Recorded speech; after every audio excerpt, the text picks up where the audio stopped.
everybody, I'm Joe Evans. And I'm Chris Yee. And today we have a remake. Not really a remake, I guess a sequel. It's a sequel, yeah. It's a sequel. Horror movie sequels are always better than the original. Jason Takes Manhattan. Done. Manhattan's done. Muppets Take Manhattan, which is a second Takes Manhattan movie. It's actually a sequel to Jason Takes Manhattan. It is. It is. Jason shows up there at the end. I don't want to spoil it for you, but it's why it was the last Muppet movie. All right. Okay. All right. Kind of deviated. We're talking about this game. Should I just redo it? Nope, it's sticking in. This game is killer, All everyone, right, from Smirk and Dagger. This game is killer. All right, the Frozen Horror. This one right here remakes a game that I like, and you like the first one, right? Oh, we both love it. Yeah. Yes. The original, this game is killer. Alien Nostro ship, whatever Yes. it's called. Yes. Yeah, aliens on board or something. Right. Yes, the best sticker on the back of your car. All right, so before we get into what we thought about this one, let's see how it's played. Okay, we are set up for a 6-player game of This Game is Killer, Frozen Horror right now. So here's the box right here. This is going to be similar to This Game is Killer. I'm going to go over it quickly, not all the rules, but how it works. We're going to start with the first player. Everybody goes into a kind of a room here. The whole thing is, this is hidden roll. So you have these identity cards handed out, and all of them are going to be, say, human, human, human, human, human, except one says the horror right here, all right? And the horror, at the end of the round, when people are in their room, the horror is going to kill the person with the highest priority in their room. For example, the priority will be right here. So any card you play facing this way, that is your priority. It could be either 2 or it could be 1. And there are also kind of game-breaking things that could change it even lower. All right, so first off, everyone gets 2 cards. And you are going to be in a room, and as you're going to snake draft, so you start with the first player, go around, and the last player is going to play both cards and come back around. So what happens is, take a look here. You've got different abilities or different actions, and then different movement. So say I play this right here. First player is going to play this. I'm G6. So right here, you're going to go ahead. I say I can go any of these. So I'm going to go green. I play this. Whoop, and now I moved over to that room, all right? So everybody's going to move around. They're going to play any way they want to. Now, like I said, you have 2 cards. I have played this one this way. The second card, I have to play this way. I have to use the ability. So every card is going to be played. Both cards are going to be played, but one is going to be facing with the access key up. The other one is the ability up, all right? So as it comes back around, I will then have to play this one, which, check this out. This says, see if I get to focus here, torch it. Choose a room, place a fire token on it. At the end of the round, set it ablaze, killing all within. So when it comes back, I'm going to choose one of these rooms, drop it on there. End of the round, everybody in there dies. All right? So you're going to keep going around. For example, this guy right here might go ahead and play this one face up. So this is, let's see, B3. So B3 can go through purple and run over here. So that's going to keep happening until you're all kind of where you're supposed to be. The whole thing is, I don't want to kind of show you too many of the cards. That's kind of the joy on it. But I want to show you some different ones. Some, like this one, place a lockdown token on a blue passage. If you get that, you then block this and no one can use this blue passage. So there might be a time later where you can't leave a room. It gives you have your access key, but all of them are blocked and you can't leave that room. There are other things on here that, for instance, let's see here, choose another player. You both reveal your identity cards. And then you got to place a lockdown token on the orange. So if I played this up, you would look at somebody else and you'd both flip over if you're human or horror. So there are ways to get more information. Okay, so say we're in the round right now and it's revealed that, let's see here, that T10 here is the horror. They flip over and they show the horror card. At the end, everybody's played 2 cards. You're going to reveal your identity. And anything that happens at the end of the round happens. For example, if this fire is there, then this person's going to die as well. The horror is revealed. T10, you've got G6 in there, and you've got B3. He's going to kill the one of the highest priority. So G6 is gone. R5 has burnt. Both of them flip. So now they are out of the game, and then you go and you take another, and you play another round, and you get rid of the locked passage. All right, so then when you start a new round, at this point, with 4 people, you would actually go ahead and shuffle these up, and then you would destroy one of the rooms. So there you go, garage destroy. That brings everybody closer together, and you can't run as much. But then you're going to take back all the identity cards, keeping only 4, the horror and 3 humans, shuffle them up and redeal. So there's going to be a different horror in every round. And the whole game goes until you kill the horror, and if you do, the survivors win. Or if the horror survives, it's the last one living, well, the horror wins. So that's the way you play, quick and dirty. How to play this game is Killer Frozen Horror. Frozen Horror. This is probably loosely based on The Thing. Probably. Probably. Yes. There's no way that the horror in the Arctic base in a small claustrophobic feeling map. Anyway, yes. Right. Yes. John Carpenter's The Thing is clearly inspiration for this, as Alien was for the first game in the series. Yeah. Now the first one I will say was very divisive because you had certain people that did not like it because it exactly just what it is. It is a 10 to 15 minute game. What does it actually say on there? 15 minutes?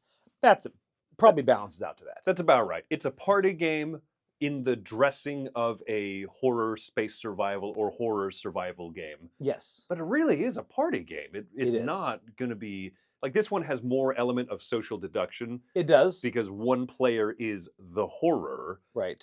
Each round, but that doesn't even carry through the whole game. After anyone who survives the first round, you then reshuffle all the roles, and someone else might be the horror next time. That is exactly because, again, you and I talked about the fact the best part of social deduction for me a lot of times is the reveal. Yeah. So you have that reveal every round. You know, it's like you're in there, and it still has the chaos of the first one, but I think they've streamlined it in a way that you have fewer rough plays. It's neat that somebody gets to be, the killer thing each Yes. round. And so when everyone's in different rooms and stuff at the end of the round, okay, reveal, someone goes, I gotcha, right? That's fun. So comparing this to the first game, the alien would strike in a random room based on just a card flip from the top of the deck. I see why this one is much stronger. I think this one actually makes it a little bit better of a game. You have a physical representation on the board, and there's few rooms, so it feels fairly claustrophobic. Right, and I think this will suffer if you didn't like the first one because, like, I had people that said, well, "Is this co-op or is it not? Can it define if it's co-op or competitive?" It's co-op until it's not. This has the same one, and not only the horror. You have certain cards be like, "I have a gun and will shoot anyone that comes in this room." So great. It's so great. Or your daughter lights another room on fire, but she did. She did. She did. Yeah, she absolutely did. Took out like half the table at once. Look at my 10-year-old like, oh, cool. I didn't know you had that in you. It's so good. And there's the crazy moments that people are going to say this is random. It has that randomness. And here's the thing. It says 15 minutes. It's probably 5 to 15 minutes. The randomness is what makes this fantastic. You can get to the point where you know who the horror is, and then someone plays a card out of necessity, maybe because it's their second card, that you take back all identity cards and then you reshuffle them. Yeah. And then you're like, I now have no idea. And that should be so upsetting in any Right. game that was longer than 15 minutes. In any game where the rounds in which you're trying to socially deduce someone are more than 3 minutes, Yes. right? In this game, it works because it's just funny. It's just humorous, and you get eliminated, and you go, oh man, I got killed that round. All right, but I'm going to watch and see what happens next, right? That's it. If you're the type of player, and we've played with people who do this, as soon as they're out, they go, all right, I'm going to jump in a different game, right? Then I see why this game doesn't appeal to you. It's kind of a chaos machine with the set dressing of this horror space or horror survival thing, right? But it is just kind of a funny, zany. You're going to get eliminated in the first round. Someone's leaving the table dead at the end of the first round, right? There's almost no way for that not to happen. Right. But if you like the story, if you like the moments this generates, you're going to be just as invested sticking at the table and going, all right, what happens next? Who's going to shoot who? Who's setting what on fire? That is the perfect way to explain it, because if I see someone die, and in the game, if I see someone die in the game, and then they stay at the table, I'm like, you're my type of people. You know, it's like this. I want to see how this pans out. You know, they just killed me. I hope they burn in this next one. You know, and some people, I see it bounce off because I see people go, oh, I'm dead. Okay, and they walk away. I'm like, this was not your game. Right. You know, because you're right. It is about the moments. There's so many moments I can bring up that this happened to this because I don't want to say it because it's almost a spoiler because when you see those cards the first time, you just laugh. You're like, I mean, you're stuck in here with me is actually one of those cards. Oh, it's so great. Yes. It's so great. And that's the thing. It's about moments. And very few games in general give you those moments that you talk to people about. But if it can give you those moments in a 10 to 15-minute game, huge plus in my book. I agree. So yeah, it depends what you want out of this game. Do you want a thoughtful social deduction game? This isn't it. No, it is not. Not even close, right? Do you want a game that has humorous moments and well, you know, Chris and Joey, you're not talking very much about the mechanical workings of the game. There's like 2 rules, right? Right. Play a card one way, play the other card the other way, and that's about it. It's done. Right? You lock doorways, you might trap people in, you might lock people out. The mechanical parts of this work well, and I think that Right. they actually are an improvement over the first box in a lot of ways. I think that the one drawback is that the first game, the Alien one, had funnier cards that Yeah. could kind of really shake things up, right? Like we always point out in the first one, there's that card that's like, you know, you want to avoid getting caught by the alien at all costs. Unless you get the one card that says you want to be with the alien, you're going to take a DNA sample, leave, and blow up the ship, killing everyone else, and you'll win by yourself. Corporate spy. That's an amazing So moment. good. I think that this game doesn't have as high of highs like that card, Right. like a few of those cards, but it does have still the great moments that keep this in the same line of games, and I can still love it for that reason. Yes, exactly. Now, before we go to final thoughts, I will say when it comes down to 2 people, I've seen it because you destroy a room and you keep going down. The 2 people, you go back and forth and you're chasing each other down. Initially, we're like, it doesn't matter. They know there's only one horror, one human. So we had them reveal it to everyone else watching, but don't do that because it's more fun having that reveal at the end. I agree. You know, I did not think that would be the case, but it 100% is the case. If the people are sticking around and say, "Oh, I'll jump in the next round," and they want to watch the conclusion, it Yes. is really fun for the 2 people to say, like, "Why did he play that card? I wonder if he's the Yes. horror of this round." It's fun spectacle as well as playing it. Exactly. Exactly. All right. So where are you coming down on it then? I am going to come down on this one at an 8.5. I think I gave the first one an 8, and I think that both, like, I think that I like the original one more now, and I think that this one is an improvement in a lot of ways. I don't think in such a big way that if you hated the first one that you would love this, Right. Right. but I think that having a representation token on the board of where you are and making the killer, making the bad guy of the round in the hands of players rather than a deck flip, I think that's a big improvement. Also, you don't have to remove specific cards that correlate to specific rooms like in the first game. This one's a little mechanically cleaner, I think. For people who ask, if I already have the first one, should I get this one? Should I keep both? I kind of think it's up to you if you want to have the ability to switch between settings Yes. and switch between a little bit more random and a little bit more put together, right?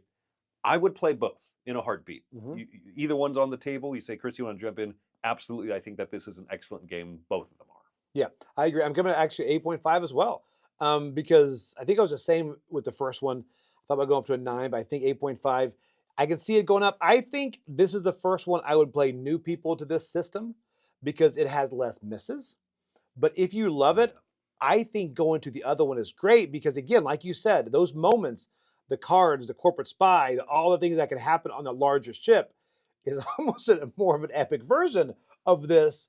But this one just feels so good. And again, there's something about when you look at that card and you realize you're the horror, you're like, all right. And then there's that suspicion is like you have to move into one of 4 rooms, but you move into a room, the guy in there is like, why did you move in here? It's like, because I had 3 choices, Right. you know? But adds that suspicion to it. So, man, I think this game really hits, and I was worried making a second one, will they do it again? They did it again. They did it again. This I would welcome more in the series, I- honestly. Yes, I want more. I want more tropes. Yeah, go into the dreamscape, right? What else would be great? There's not one set at a camp, a summer camp No. yet, right? Or like a carnival. Oh my gosh, yes. Oh, I want this every year. Come out with this, or 6 months. Oh, all right, guys. I'm Joey Evans. And I'm Chris Yee. We both agree that this game is Excellent. killer. Oh, well, that's what I meant. Dang it.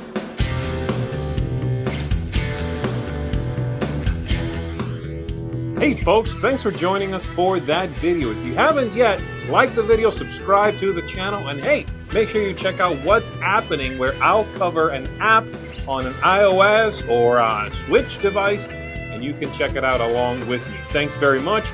You've been watching The Dice Tower.